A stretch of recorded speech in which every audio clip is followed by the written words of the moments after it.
Hello guys, yeah, welcome back to my channel. This is your first time of watching. You are highly welcome. Please kindly click on the subscribe button, and if you're a returning subscriber, thank you once again for stopping by. Ever since they buried Kambili, May has been trying to get her son to rest well, but still yet they keep finding a way to attack the living and the dead. Now una kill Kambili. Now una no still wan make the young dude rest. What is happening? What is wrong? Where did May actually get it wrong? Is it that she got it wrong by agreeing to marry young Edochie? Is it that she got it wrong going into the Edochie's family? Me, I don't understand though. You guys should just allow this woman to be resting. For some days now, she's not been on social media. I didn't even know that she was battling one, issue or the other. I thought on my own part that she was just resting because sometimes it is good to take a break from social media in order not to get burnout. But what I have come to understand is that it is more than what I even thought I knew. From a reliable source, it was, found out that a message came to Queen May that on her son's grave, that they saw 7 calabash lined up against each other. As usual, she was not happy about it. Who would be happy about it? The son, late Kambili, wasn't a cultist. He wasn't into all this, juju or the rest. He's just he's not even yet an adult. So why would those kind of things be found in his grave? She got very angry and went with Kai. As usual now, she went for the normal prayers, took flowers there. Immediately May got to the grave, she started crying. The pain became new again. It was as if she just lost her son. What has Kambili done to them? Kambili is the most patient, understanding, and a peaceful soul. Even after his death, they still find ways to look for his son, to get to his son. What exactly is the problem here? She started crying seriously. Thankfully that Kai was there. Kai was the one consoling the mother. After a while, they prayed, making with her, anointing oil, prayed, and then did some, sort of prayers. You already know the prayers for the dead. But even after the prayer, Queen May was not still happy. She was still crying that she wants her son to just rest on. But still yet, they don't want her son to rest on. I really don't know what is going on. But May now called Papet Edochie, told him that they need to fence that particular place and padlock it against intruders, invaders. But Papet said it's not done like that. That they are supposed to allow the graveyard to be empty, like open. As she was busy lamenting, an elderly person from the Edochie's clan, you know how you come from a particular, family, and then there are aunties, there are great grandmothers that you don't even know about, but they kind of know you, maybe probably related to you from your father's father. You know how, the family tree is. Came out and saw Queen May crying and said, "Mother, do not cry. Your son's spirit is a very strong spirit, and he has refused to rest. All the people that have a hand in him are having sleepless nights. They are having from one problem or the other. All because of what? All because your son have refused to let them rest. And all these things that they are doing is a way of communicating to your son, to beg him to forgive them. But your son is not listening to them, and that your son only listens to you. So from time to time, come and pray at your son's grave.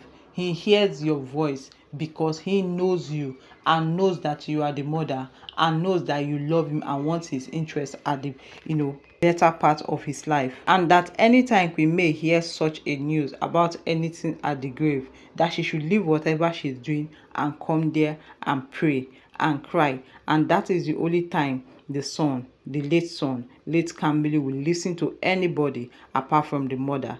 The voice of the mother is the only one that he listens to, and then she can actually tell the son what she wants him to do for him.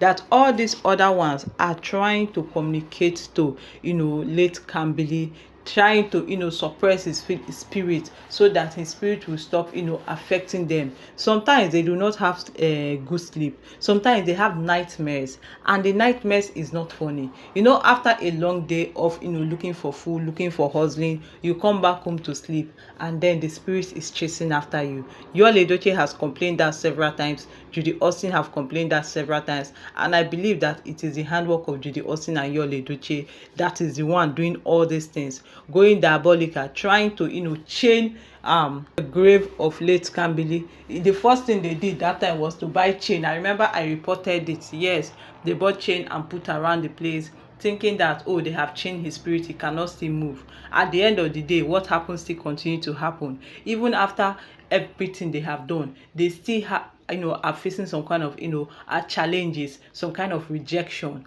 to the extent that after Judy Austin went to meet all those their, what did they even call it again, all those their juju house and the rest, they told her point and plain that she has offended a child, and the child is seeking vengeance. And because the child is seeking vengeance, whatever she sees, she should take it. And now Yul Edochie is still being affected. You ask me how he is being affected.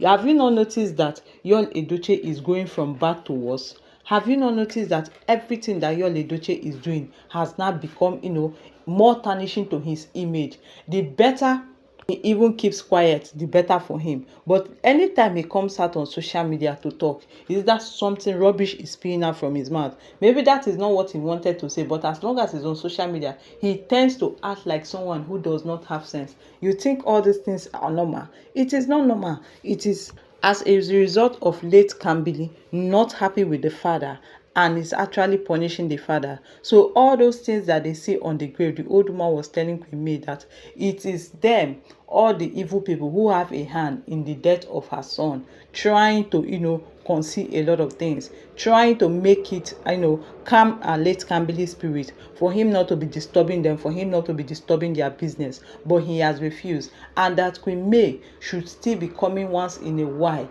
Whether she hears anything, she should make it like an appointment and be coming to pray on the grave of the son, and that the son truly hears her, the son truly feels her pain, that she may not see the boy, but the boy will be standing close to her, looking at her, being sympathetic and empathic towards the mother. But what she has told the mother is that she should not give up on this fight, and that she know that the pain is much, but she should just carry on with whatever she's doing. She should just still create time to come and pray on the son's grave, and also carry on the family's duty. That is not been easy, and she knows that it's not been easy on Queen May, but she knows that Queen May is a strong person and is capable of taking care of a lot of things. I think that actually made Queen May a little bit calm. That really gave her this hope, this belief that at least where late Kambili is, despite the fact that they are trying to suppress him, that his spirit is so on the high, and that they cannot suppress him because they have done the worst they can do, that is buying Kambili, but the rest they cannot do it.